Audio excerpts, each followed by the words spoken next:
Hello friends, आप सबका हार्दिक हार्दिक अभिनंदन है हमारे इस चैनल पर। अगर आप हमारे इस चैनल पर फर्स्ट टाइम आए तो कृपया कर चैनल को सब्सक्राइब कीजिए और बेल आइकन के बटन को प्रेस कर दीजिए।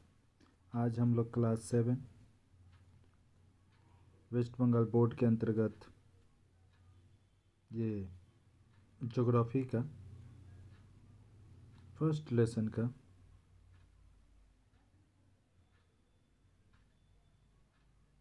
ये संक्षिप्त उत्तर वाले प्रश्न हैं जिनका उत्तर आपके समक्ष प्रस्तुत किया गया है। तो चलिए देखते हैं इस चैप्टर से जुड़े हुए कौन कौन से खास प्रश्न हैं जो आप सभी के लिए बहुत ज़रूरी है जानना। तो पृथ्वी की परिभ्रमण गति किसे कहते हैं? तो अपनी कल्पित अक्ष पर जो पृथ्वी है वो अपने कल्पित अक्ष पर लट्टू की भांति लगभग 24 घंटे में एक बार पश्चिम से पूर्व सूर्य के सम्मुख एक चक्कर लगाती है। इसे ही पृथ्वी का परिभ्रमण गति कहा यानी दैनिक गति कहा जाता है। और इस गति के कारण न पृथ्वी पर दिन रात होते हैं, यानी पृथ्वी जब खुद अपना चक्र बोला, ठीक, तो इसको परिभ्रमण कहते हैं। पृथ्वी का अक्ष किसे कहते हैं? तो दोनों ध्रुव को मिलाने वाली कल्पित रेखा को पृथ्वी का अक्ष कहा जाता है। और पृथ्वी अपने अक्ष पर 23.5 डिग्री झुकी रहती है। कक्ष किसे कहते हैं? तो पृथ्वी जिस कल्पित मार्ग से होकर पृथ्वी जिस कल्पित मार्ग से होकर सूर्य की परिक्रमा करती है, जब खुद अपना चक्कर लगाए तो परिभ्रमण, जब सूर्य का चक्कर लगाए पृथ्वी तो परिक्रमा या परिक्रमण, और उसे पृथ्वी का कक्ष या ग्रहपथ कहा जाता है। आगे देखिएगा, अधिवर्ष किसे कहते हैं? पृथ्वी सूर्य की जो परिक्रमा है वो 365 दिन 1/4 365.1/4 दिन में करती परिक्रमा। लेकिन हम लोग अपनी सुविधा के लिए ना 365 का ही एक साल मान लेते हैं। अब जो बचा हुआ जो 1/4 यानी जो 6 घंटा है, इस 4 साल के बाद क्या होता है, 6 करके 24 घंटा हो जाता है, यानी एक दिन के बराबर हो जाता है। जिससे कि जो वर्ष है ना वो 365 के बजाय अब 366 का हो जाता है। और जो फरवरी का जो महीना है वो 28 के वह जगह पर 29 का हो जाता है। इसे ही अधिवर्ष कहते हैं। परिक्रमण गति किसे कहते हैं?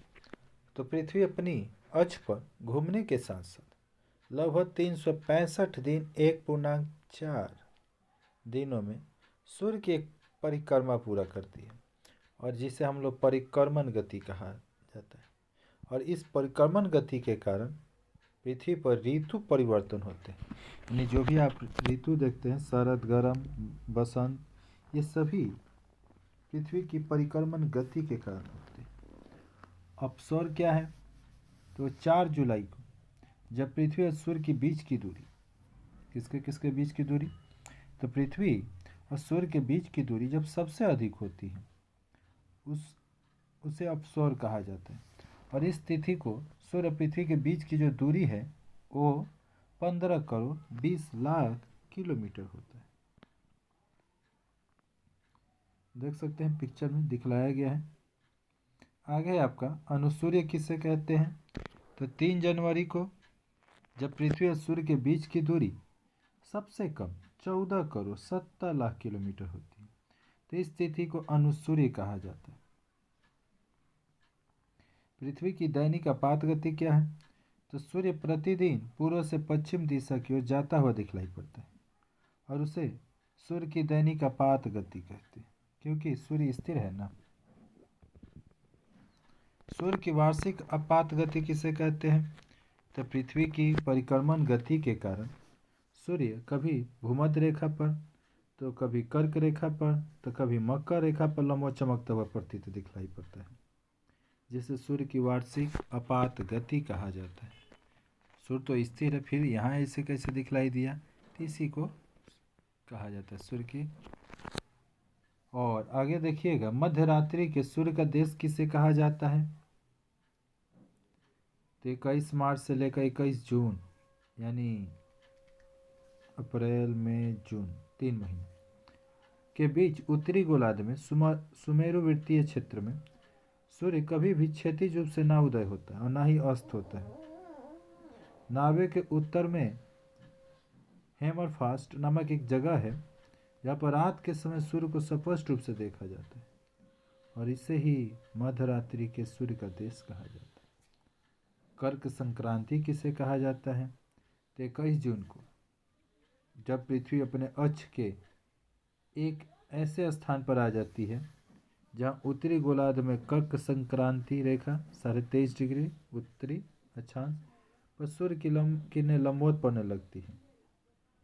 ठीक, यानी 21 जून को पृथ्वी अपने कक्षपथ पर ऐसे स्थान पर आ जाती है जहाँ पर सूर्य की जो किरणें हैं 23.5 डिग्री यानी कर्क संक्रांति पर एकदम लंबवत पड़ने लगती।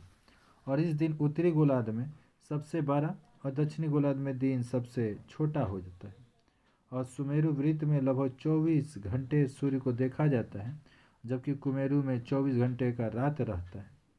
अब 21 जून को ही कर्क संक्रांति कहा जाता है। आगे देखिएगा मकर संक्रांति। तो 22 दिसंबर को पृथ्वी अपने कक्षपथ के एक ऐसे स्थान पर आ जाती है 6 महीने के बाद। उससे जो कर्क संक्रांति था उससे 6 महीने के बाद मकर संक्रांति, जिसमें दक्षिणी गोलार्ध पर मकर संक्रांति रेखा 23.5 डिग्री के ऊपर सूर्य की लंबवत पड़ती है और इस दिन दक्षिणी गोलार्ध में ठीक दिन में सब दक्षिणी गोलार्ध में सबसे बड़ा और उत्तरी गोलार्ध में दिन छोटा हो जाता है और कुमेरु वृत्त पर लगभग 24 घंटे अंधेरा रहता है और 22 दिसंबर को यह मकर संक्रांति कहा जाता है। बसंत विश्व किसे कहते हैं?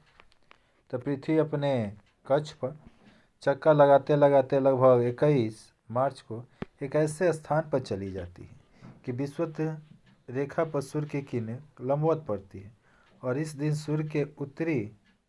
पृथ्वी के उत्तरी ध्रुव से दक्षिणी ध्रुव तक सब जगह दिन रात समान यानी 12-12 घंटे के होते हैं।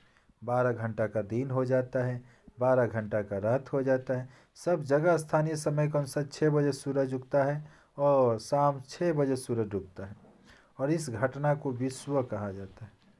और उत्तरी गोलार्ध में इस समय बसंत ऋतु भी रहता है, इसीलिए 21 मार्च को उत्तरी गोलार्ध के में बसंत ऋतु होने के कारण 21 मार्च की स्थिति को ही बसंत विश्व या महाविश्व कहा जाता है। शरदकालीन विश्व किसे कहते हैं? तो 21 जून के बाद सूर्य दक्षिणायन होता है और सूर्य की लंबवत क्रमशः विषुवत रेखा की तरफ सरकती जाती है और 23 सितंबर को पृथ्वी अपने कक्षपथ के एक ऐसे स्थान पर आ जाती है जिससे विषुवत रेखा पर सूर्य की किरणें लंबवत पड़ती है। उससे क्या होता है? उत्तरी ध्रुव से दक्षिणी ध्रुव तक सर्वत्र दिन रात समान होता है। 21 मार्च की तरह दिन भी विश्व है और इसी समय सितंबर अक्टूबर का महीना ठंडा या और गर्म के बीच रहता है और उत्तरी गोलार्ध में शरद ऋतु रहती है, इसीलिए 23 सितंबर को विश्व को शरदकालीन कहा जाता है। अगला क्वेश्चन देखिएगा, ग्रह पथ से क्या समझते हैं?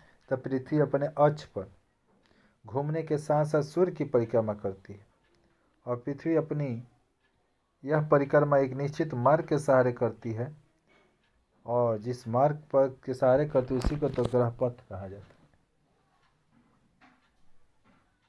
आगे देखिएगा, विस्तृत उत्तर वाले सब प्रश्न जिसका मार्क्स 5 है। उत्तरी गोलार्ध में शीत ऋतु और दक्षिणी गोलार्ध में ग्रीष्म ऋतु होने का क्या कारण है? तो 23 सितंबर के बाद पृथ्वी धीरे धीरे परिक्रमा करते करते ऐसे स्थिति में आ जाती है कि दक्षिणी गोलार्ध सूर्य के सामने झुक जाता है और सूर्य की किरणें मकर रेखा पर लंबवत पड़ने लगती है, जिससे कि दक्षिणी गोलार्ध में दिन 12 हो जाता है और रात छोटा हो जाता है और जिससे यह समय दक्षिणी गोलार्ध में ग्रीष्म ऋतु हो जाता है। और लेकिन उसके विपरीत जो उत्तरी गोलार्ध है वहाँ पर ताप कम होने के कारण दिन छोटे होते हैं, रात बड़ी होने लगती है और उत्तरी गोलार्ध में शीत ऋतु हो जाता है। दिन रात के छोटे बड़े होने के कारण क्या है? तो भूमध्य रेखा को छोड़कर पृथ्वी पर कहीं भी वर्ष भर दिन रात की लंबाई एक समान नहीं रहती, सिर्फ भूमध्य रेखा पर ही। भूमध्य रेखा को छोड़कर पृथ्वी पर कहीं भी वर्ष भर दिन रात की लंबाई एक समान नहीं रहती। पृथ्वी जब सूर्य की परिक्रमा करती है उस समय उत्तरी गोलार्ध सूर्य के सामने झुका रहता है। तो उत्तरी गोलार्ध में सूर्य के लंबा चमकने के कारण दिन बड़े रात छोटी होती है। ठीक उसके विपरीत दक्षिणी गोलार्ध में जब सूर्य की किरणें तीखी पड़ने के कारण तो रातें बड़ी हो जाती है, दिन छोटे हो जाते हैं। तो इस वीडियो में इतना ही। ये वीडियो कैसा लगा कमेंट बॉक्स में अवश्य कमेंट कीजिएगा। और अभी तक अगर चैनल को सब्सक्राइब नहीं किया तो चैनल को सब्सक्राइब कर दीजिए, क्योंकि आपके एग्ज़ाम से जुड़ा हुआ, चाहे वह फाइनल एग्ज़ाम हो, चाहे फर्स्ट सेकेंड यूनिट टेस्ट हो, उन सभी के प्रश्न पत्र इस चैनल पर आपको उपलब्ध कराया जाता है, जो पहले साल के पेपर हैं। अतः और आपके अभ्यास से जुड़ा हुआ भी लेसन को यहाँ पर आपको वीडियो देखने को मिलेंगे। अतः चैनल को सब्सक्राइब कर लीजिए, बेल आइकन के बटन को प्रेस कर दीजिए ताकि ये सभी जानकारियाँ आप तक सबसे पहले पहुँच सकें। फिर मिलते हैं किसी नए वीडियो में, तब तक के लिए जय हिंद, जय भारत, वंदे मातरम।